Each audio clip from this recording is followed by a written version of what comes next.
कहीं भी राग हो, पूरा जीवन तो संग में व्यतीत हुआ, अब विरह में व्यतीत हो रहा। काश अगर उसे भगवत भाव से देख लेते, उसमें भगवान मान लेते, तो सत्य उसी की पूजा से भगवत प्राप्ति हो जाती, क्योंकि उसमें भगवान हैं, पहले भी थे, आगे भी रहेंगे।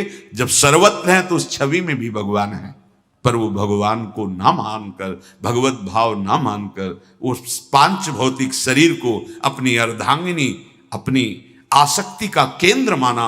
वो आसक्ति उसके लिए हानिकारक।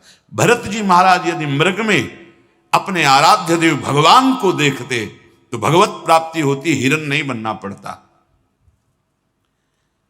भक्ति पंथ को जो अनुसरे तो सुत। कल प्रश्न किया था एक माई ने, 21 वर्ष का हमारा जवान बेटा मर गया, उस समय से हमारा चिंतन केवल उसी का होता, मैं बहुत दुखी हूं, कैसे निकलूं। बस यही रोज सत्संग में आपको बताया जाता है कि ना आपका कोई पुत्र है न पत्नी है, एक कर्मानुसार संयोग बना है आकर भगवत प्राप्ति के लिए, भगवत प्राप्ति के लिए। आप पुत्र में भगवान देखकर सेवा करें उसकी, अपने कर्तव्य का पालन करें, कि जितने दिन प्रभु इस रूप में सेवा लेना चाहते हैं उतने दिन ही रहेंगे, अन्यथा अंतर्ध्यान हो जाएंगे, आपको कभी दुख नहीं होगा। अगर अपना पुत्र माना तो ये पूरा जीवन बर्बाद हो जाएगा। किसी को भी आप ना मानना, बस यही तो सावधानी है। इसी को तो मेरे तो गिरधर गोपाल दूसरो न कोई। राणा जी का शरीर पूरा हुआ, मीरा जी को कोई फर्क पड़ा क्या? कुछ नहीं। परिवार के जन कहते हैं मांग जो सुहाग भरी मिटा दो, ये चूड़ला उतार दो, तो नहीं, हमने माना ही नहीं इनको पति, अपना माना ही नहीं। मेरे तो श्याम सुंदर हैं पति, और वो अविनाशी हैं, तो मेरा सुहाग भी अविनाशी, मेरा अमर चूड़ला है।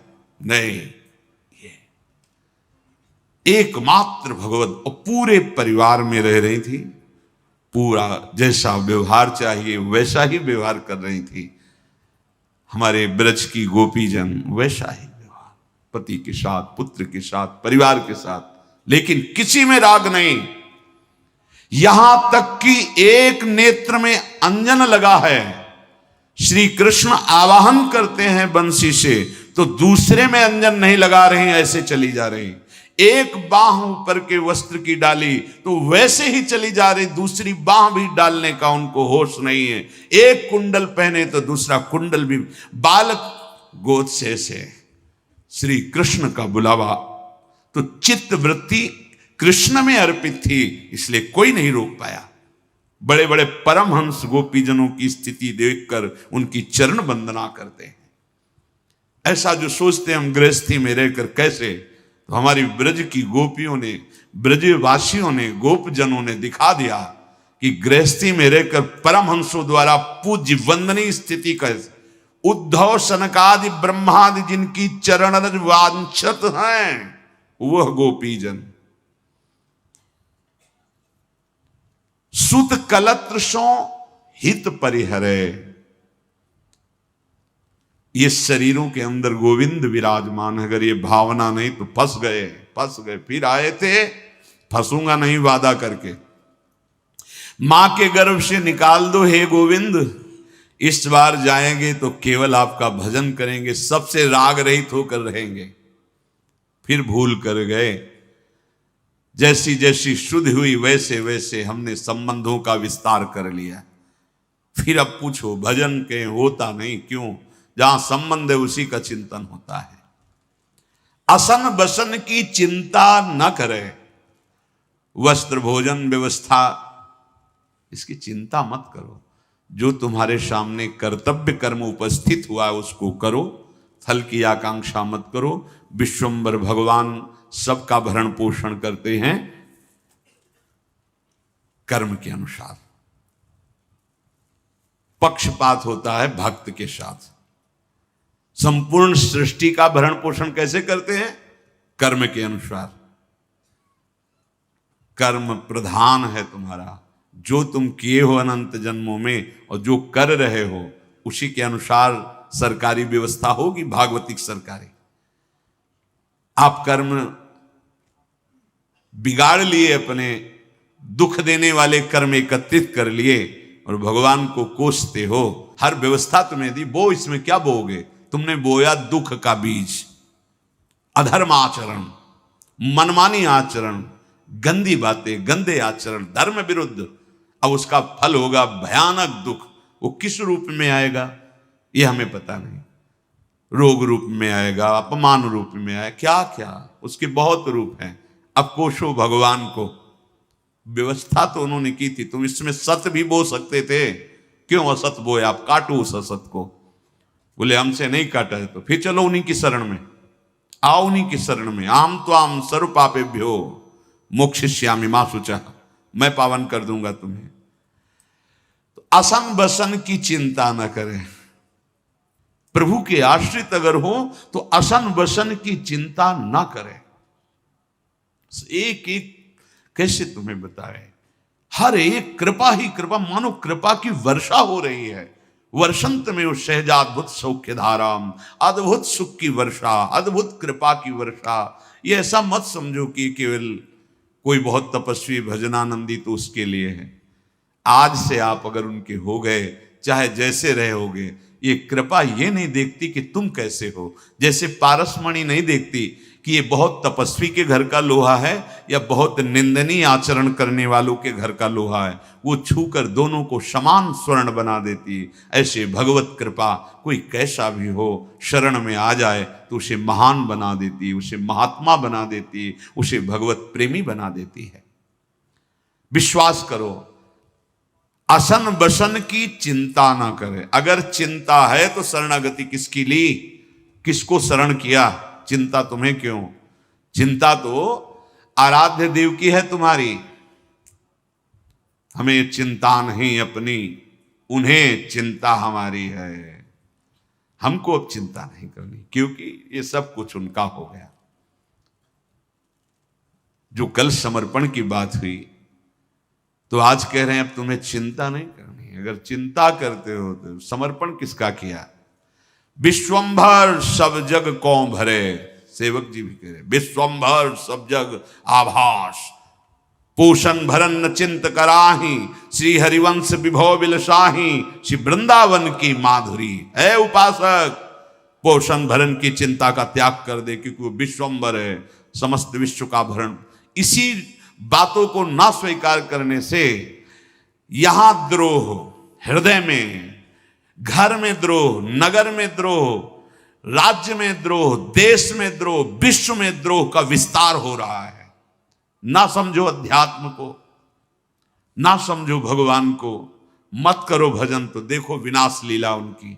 यहां अपने छाती में देखो कैसी जलन हो रही, कैसा द्रोह मचा हुआ है हृदय में। यहां युद्ध, बाहर युद्ध, भीतर युद्ध।